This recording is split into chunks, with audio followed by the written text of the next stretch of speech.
पहलवान सास।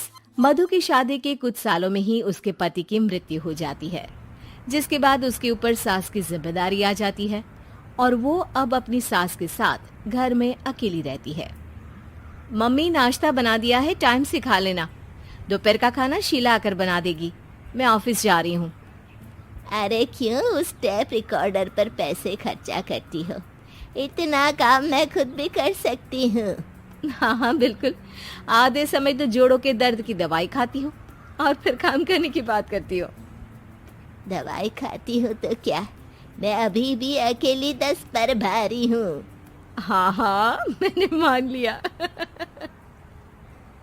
मधु घर से चली जाती है, जिसके बाद सास नाश्ता कर दवाई लेकर टीवी देखने बैठ जाती है। दोपहर को शीला घर आती है। अरे क्यों माँ जी, आज किस बात से मेरी नौकरी बची? अरे चल, ज्यादा बक मत कर, काम कर अपना। शीला खाना बनाने लगती है और सास वहीं पास में बैठ जाती है। माँ जी, मैं तो हमेशा ही बोलती हूँ, दीदी की दूसरी शादी करा दो। कब तक आप दो औरतें घर में अकेली रहोगी? आजकल माहौल भी बहुत खराब है और फिर दीदी की उम्र भी तो निकली जा रही है ना। तेरा नाम टेप रिकॉर्डर सही रखा है मैंने। तेरी एक ही बात को रिपीट मोड पर चलाने से वो पूरी नहीं हो जाएगी, इसलिए मेरी बहू से ज्यादा खाना बनाने पर ध्यान दे, नहीं तो कहीं वो भी तुझसे मुंह ना फेर ले और नौकरी चली जाए। क्या माँ जी, आप भी हमेशा मेरी नौकरी के पीछे ही पड़ी रहती हो? तो क्या तेरे पीछे पड़ूं? इसी तरह दोपहर से शाम हो जाती है और शीला अपना काम खत्म कर वापस चली जाती है। अब अकेली सास एक बार फिर टीवी देखने बैठ जाती है, जिसकी थोड़ी ही देर में मधु घर आ जाती है और सास बिना कोई देर किए शीला की बातें उसे बताने लगती है। मम्मी, आप भी ना किसी बच्चे से कम नहीं हो, जिसके पास हमेशा शीला को लेकर कोई ना कोई बात रहती ही है। अब बस भी करो ना, इतनी बुरी नहीं है बेचारी। अरे मैंने कब कहा बुरी है, बस उसकी बातें करके मुझे बड़ा मजा आता है। सास की बात पर हंसते हुए दोनों डिनर करने बैठती ही हैं कि लाइट चली जाती है। अंधेरे में मधु मोबाइल की फ्लैश लाइट जलाकर मोमबत्ती ढूंढने लगती है। तभी उसे हॉल में कुछ गिरने की आवाज आती है। मम्मी, आप अंधेरे में इधर उधर क्यों घूम रही हो? अरे तेरे पीछे ही तो खड़ी हूँ। हाँ?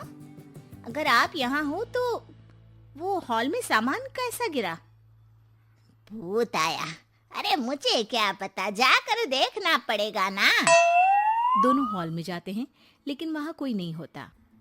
अब उन्हें कमरे में से सामान गिरने की आवाज आती है। लगता है ये भूत चोरी करने आया है, इसे वापस कब्र में पहुंचाना ही पड़ेगा। बस हाँ, आप ज्यादा ना 30 मार खा मत बनो, मैं पुलिस को फोन करती हूँ। अरे जब तक तेरी पुलिस आएगी तब तक क्या वो हमारे साथ बैठकर अंताक्षरी खेलेगा? हट डरपोक, संभालने दे मुझे। अब सास पास रखा फ्लावर पॉट उठाकर कमरे की तरफ बढ़ने लगती है, जहाँ उसे 2 आदमी दिखाई देते हैं।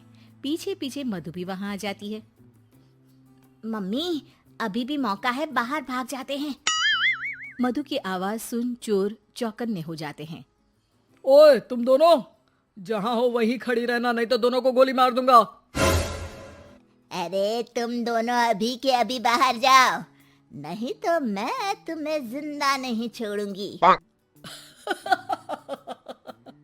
ये बुढ़िया हमें धमकी दे रही है।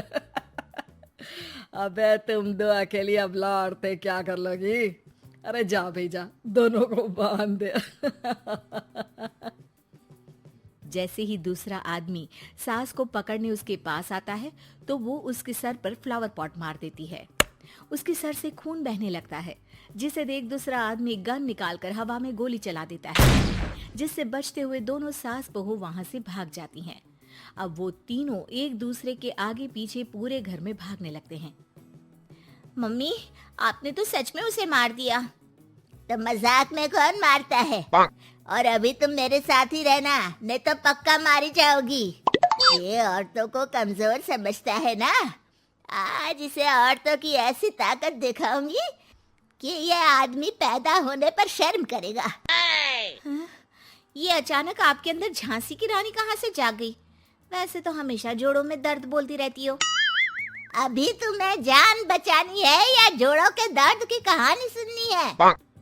मधु और उसकी सास कमरे में जाकर दरवाजा अंदर से बंद कर लेते हैं, जिस पर चोर बाहर खड़ा दरवाजा बजाते हुए उन्हें आवाज लगाने लगता है।